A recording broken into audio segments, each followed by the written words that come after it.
Semua cerita ini mulai waktu cewek di depan gua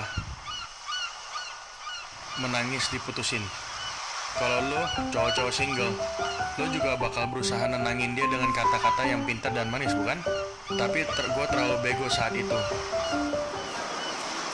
Mau pesan apa?